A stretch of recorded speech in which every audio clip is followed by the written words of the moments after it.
महाराष्ट्रातील सर्व ITI करत असलेल्या विद्यार्थ्यांचं OMG मराठी ITI या यूट्यूब चॅनलमध्ये मी मनापासून स्वागत करतो। तर आजचं हे आपलं सेशन कशासाठी आहे तर बऱ्याच विद्यार्थ्यांच्या मला कमेंट्स आहे की सर परीक्षा पॅटर्न काय असतो, पासिंग मार्क काय आहे आणि काय सर सर्व सब्जेक्टमध्ये आपल्याला पास होण्याची गरज आहे काय।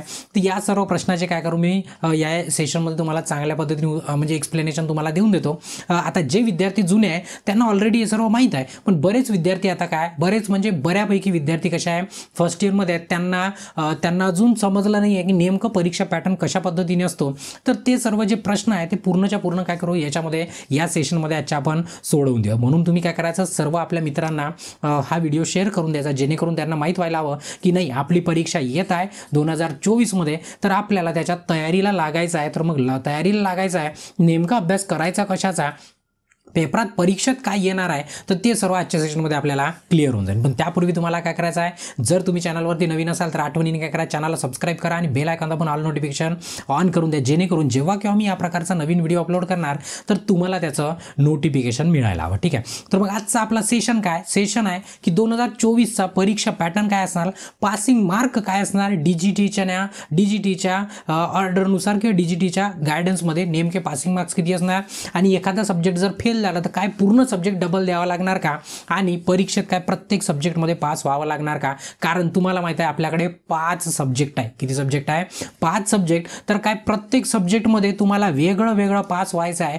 की एकत्रच पास व्हायचं आहे, तो सर्वात मोठा प्रश्न आहे। तोही काय याच्यामध्ये आपण सोडवण्याचा प्रयत्न करू। ठीक आहे, सुरुवात कशापासून करू तर सुरुवात करू आपण परीक्षा पॅटर्न पासून।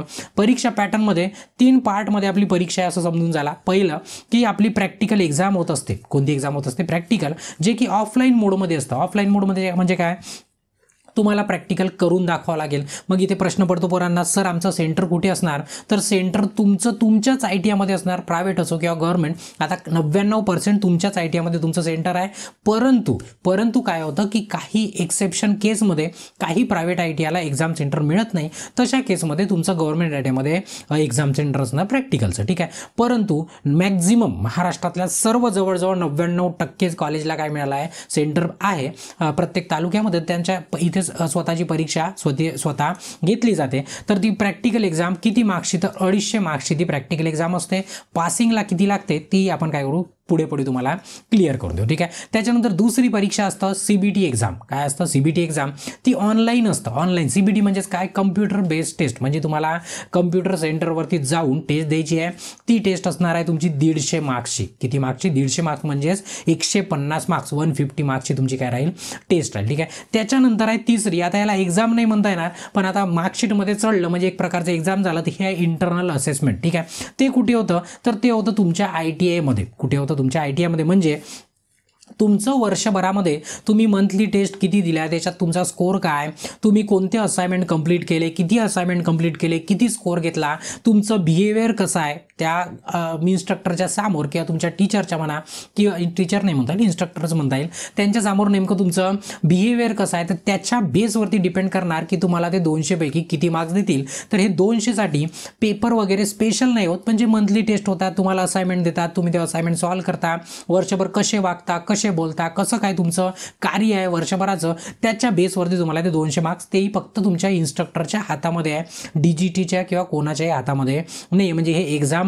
म्हणता येणार नाही याला, पण तो एक्झाम पॅटर्नचा भाग झाला। म्हणजे टोटल आपल्याला 600 पैकी मार्क्स घ्यायचे, जेवढे तुम्ही जास्त मार्क्स घ्याल तेवढे तुमचे पर्सेंटेज काय असणार उच्च असणार, म्हणजे जास्त असणार। ठीक आहे, त्याच्यानंतर आहे पासिंग मार्क बद्दल बोलू आपण। सर्वात पहिले पासिंग मार्क की जे तुमची प्रॅक्टिकल एक्झाम आणि जे ऑफलाईन होणार आहे, जे तुमच्या कॉलेजमध्येच ITI मध्येच होणार आहे, त्याच्यामध्ये 250 मार्क्स आहे, तर त्याच्यात तुम्हाला 60% मार्क घ्यावं लागेल। मग सर 60% म्हणजे किती, तर 60% म्हणजे 150 मार्क तुम्हाला घ्यायचे आहेत। किती मार्क घ्यायचे आहे 150 मार्क घ्यायचे आहे, म्हणजे असं लक्षात ठेवा 250 पैकी 150। तर मला तरी वाटत नाही की कोणी 150 घ्यावं, मला वाटतं की प्रत्येकाने 250 पैकी 250 घ्यायला पाहिजे। पण आता ते डिपेंड करते की तुमचा कॉलेज तुमची मेहनत या दोन्ही गोष्टीवरती डिपेंड करते की तुम्ही किती घ्याल, पण मिनिमम आपल्याला 150 मार्क्स घ्यावं लागेल पासिंगसाठी। ठीक आहे, त्याच्यानंतर की दुसरी एक्झाम आहे आपली CBT एक्झाम।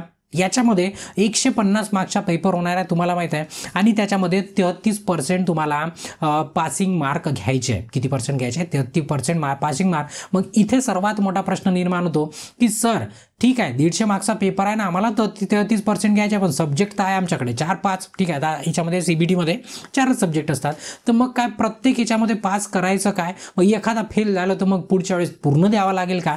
असे प्रश्न आहे. कारण की बघा, हा जो CBT एक्झाम होणार आहे ते एकाच सेंटरवर, ठीक आहे, म्हणजे तुमचा पेपर एकाच सेंटरवर एकाच दिवशी एकच पेपर एकाच वेळेला आणि सर्व एकत्रच होणार आहे. बरोबर आहे. मग हे सर्व एकत्रच होणार आहे, सर्व एकच आहे, तर मग पेपरचा पासिंग पण एक आहे की सर वेगळा वेगळा आहे? नाही, याचा क्रायटेरिया कसं असतो, थोडासा वेगळा असतो. बरोबर, कॉन्सन्ट्रेशन समजून घ्या, कारण महत्त्वाची गोष्ट हेच आहे. आणि इथे सर्वांना कन्फ्युजन होतं. वाटल्यास आहे तर तुम्ही स्क्रीनशॉट घेऊन ठेवून द्या, जेणेकरून तुम्हाला कन्फ्युजन झालं तर पुन्हा बघायला सोपं जाणार. ठीक आहे, म्हणजे पुन्हा व्हिडिओ ओपन करण्याची तुम्हाला गरज पडणार नाही. ठीक आहे, तर DGTने काय सांगितलं आहे किंवा काय दिलं आपल्याला, ट्रेड थेरी एक पेपर आणि दुसरा पेपर आहे एम्प्लॉयबिलिटी स्किल, याला वेगळं पास करायचं आणि एम्प्लॉयबिलिटी स्किलला वेगळं पास करायचं. आणि दोघांपैकी जर एखादा सब्जेक्ट फेल झाला तर पुढच्या वेळेस दोन्ही द्यायची गरज नाही आहे. ज्याच्यामध्ये फक्त फेल झाले एकतर थेरीचा पेपर किंवा एम्प्लॉयबिलिटी स्किलचा पेपर, दोघांपैकी एकच पेपर द्यावा लागेल. जरी एकात फेल झाले तर, दोघात फेल झाले तर 2 द्या. बरोबर आहे. आणि एखादे फेल नाही झाले तर तुम्ही काय झाले, पास झाले. एवढं पटलं तुम्हाला?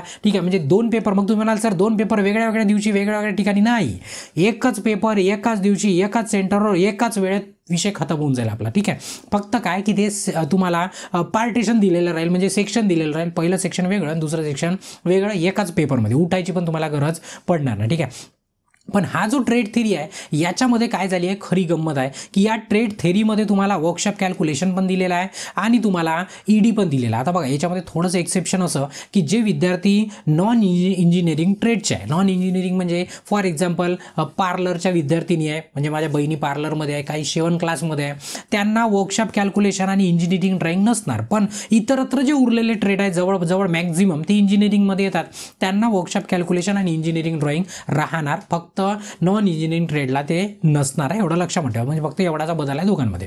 ठीक आहे, तर मग आता तुम्हाला वर्कशॉप कॅल्क्युलेशन पण दिला आणि ED पण दिला. मग काय सर याच्यामध्ये पण पास करायचं आहे का? बिलकुल नाही. तुमचा पेपर पॅटर्न काय राहील, हे तीनही सब्जेक्ट मिळून तुम्हाला 50 प्रश्न येणार. कसे प्रश्न येणार? 50. आणि तुम्हाला त्याच्यात 100 मार्क घ्यायचे आहे. 100 मार्क घ्यायचे आहे, म्हणजे 100 मार्कासाठी तो पेपर असणार. म्हणजेच एक प्रश्न 2 मार्काचा. तर त्याच्यात क्रायटेरिया कसा राहील, तुमच्या ट्रेडचे, ट्रेड कोणताही असो, इलेक्ट्रिशियन, बेटर, वेल्डर, जो काही असणार ट्रेड, त्याचे तुम्हाला 38 प्रश्न येणार, म्हणजे 38 क्वेश्चन येणार.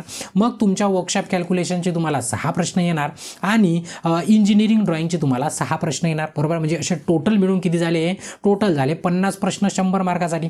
मग या 100 म्हणजे तीनही सब्जेक्ट मिळून तुम्हाला 33% घ्यायचे आहे. म्हणजे तुम्हाला 50 पैकी 17 MCQ तुमचे करेक्ट आले पाहिजे, परफेक्ट आले पाहिजे, जेणेकरून तुम्हाला 34 मार्क्स मिळतील. 33 घेता येत नाही तर 34 घ्यावं लागतं.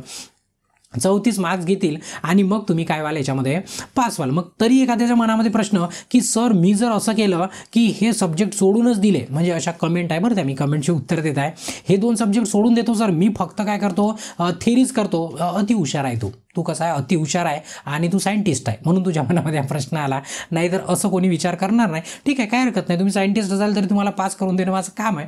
बरोबर आहे. तर तुम्ही काय कराल की फक्त 38 जरी प्रश्न सोडवाल ना, याच्यापैकी जरी 17 मार्क घेतले आणि हे सर्व 0-0 झाले तरी पण तुम्ही पास आहे, याच्यामध्ये फेल होणार नाही. तरी पण तुम्ही काय झाले, पास झाले. पण असं करणं माझ्या तरी मताने मूर्खपणा आहे. आता तुम्हाला मूर्खात मोडायचं आहे की शहाण्यात मोडायचं आहे ते तुम्हीच ठरवायचं. ठीक आहे, काय हरकत नाही. कारण की कसं आहे, मार्कशीट तुमची आहे, पैसे तुम्ही भरले आहे, ॲडमिशन तुम्ही घेतला आहे, वेळ तुमचा गेला आहे, तर सर्व जबाबदारी तुमची पण आहे. ठीक आहे, त्याच्यानंतर दुसरा आहे एम्प्लॉयबिलिटी स्किल, ज्याच्यामध्ये 25 MCQ आहे. किती आहे, 25 क्वेश्चन येतील तुम्हाला. तेही किती मार्क्ससाठी, 50 मार्कासाठी. किती मार्कासाठी, 50 मार्कासाठी. मग या 25 पैकी तुम्हाला 9 बरोबर करायचे आहे आणि याला 18 मार्क्स तुम्हाला कमीत कमी घ्यावेच लागणार. किती घ्यावं लागणार, 18 मार्क. म्हणजेच तुम्हाला समजलं की पहिला पेपर थेरी आणि दुसरा एम्प्लॉयबिलिटी स्किल दोन्ही एकत्र एकाच वेळेस एकाच ठिकाणी एकाच गावामध्ये तुमचा पेपर होणार आहे. मग तुम्हाला पटलं, म्हणजे तुमचा इथं प्रश्न सुटला. कोणता, परीक्षा पॅटर्न काय आहे तुमचा, पासिंग मार्क काय, पुन्हा इंटरनल असेसमेंट बाकी आहे मला माहीत आहे, तरी पण ठीक आहे. आणि सोबतच काय एक सब्जेक्ट फेल झाला तर दोन्ही पेपर द्यायची गरज आहे का नाही, फेल झाले तोच पेपर तुम्हाला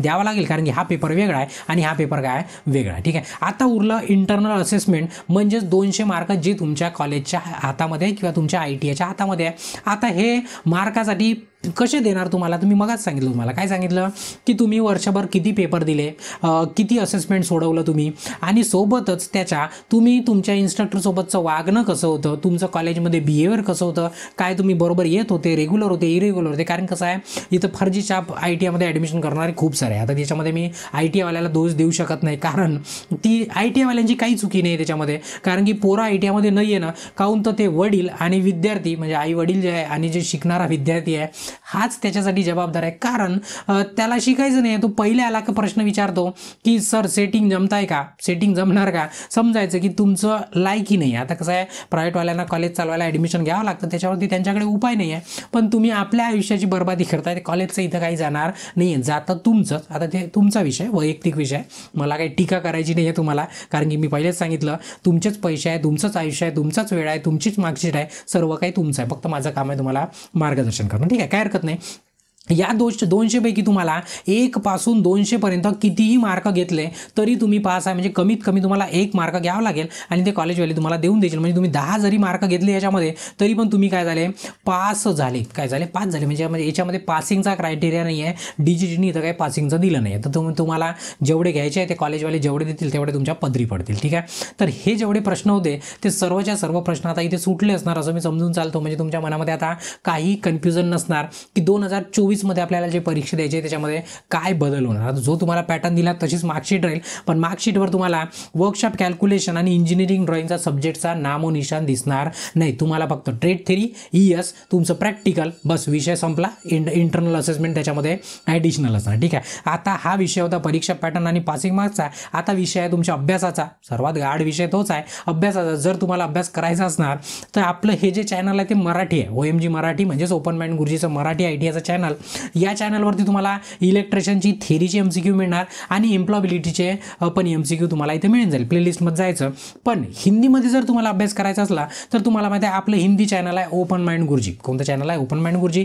त्याच्या प्लेलिस्टमध्ये जा, अख्खं तुम्हाला electrician, fitter, welder, engineering drawing, workshop calculation आणि एम्प्लॉयबिलिटी स्किल सर्वांची तुम्हाला तिथे प्लेलिस्ट दिसणार. त्या प्लेलिस्टमध्ये जाऊन तुम्ही पूर्णच्या पूर्ण जे निम्मीने तुम्हाला MCQ प्रोव्हाइड केलेले आहे, कारण की तेच तुमच्या पेपरमध्ये येतात ना, तिथूनच तुम्ही 100% घेऊ शकता आणि घेतात पोरं. तर तिथनं तुम्ही त्याचा अभ्यास करू शकता आणि मराठीमध्ये पण जोडून राहा. मराठीमध्ये जेवढं अपडेट होणार तेवढं मी करण्याचा इथे काय करणार, पूर्ण प्रयत्न करणार. आणि जर तुम्हाला फुल टेस्ट सिरीज लावायची असणार तर तुम्ही काय करायचं, प्ले स्टोअरवरनं CSTA लॉन्चपॅड ॲप डाउनलोड करायची. त्याच्यामध्ये टेस्ट सिरीज आहे फुल, म्हणजे एकदम बेस्ट पद्धतीने बनवली आहे की तुमचा पूर्ण MCQ पार्ट होणार आणि फुल प्रॅक्टिस होणार पेपरच्या दिवसापर्यंत छानपैकी. तर वाटलं तर ते जॉईन करू शकता तुम्ही इच्छुक असाल तर. आणि आता हे जे सेशन झालं हे संपलं आपलं सेशन. जर तुम्हाला सेशन आवडलं असणार तर आठवणीने काय करा, सेशनला लाईक करा, अगदी आठवणीने. आणि तुमच्या मित्रांपर्यंत ज्यांना स्वतःची काळजी आहे किंवा जे ITआय करताय त्यांना काय करा, शेअर करा. आणि तुमच्या मनामध्ये काही सजेशन असणार किंवा काही तुम्हाला कमेंट करायची असणार तर कमेंट सेक्शनमध्ये पण तुम्ही टाकू शकता, प्रश्न आपले मांडू शकता तुम्ही. ठीक आहे, तर इथे या सेशनला काय करतो, थांबवतो आणि ब्रेक घेतो. बाकीचं याच्यानंतर सेशनला काय करू, आपण कंटिन्यू करू. धन्यवाद.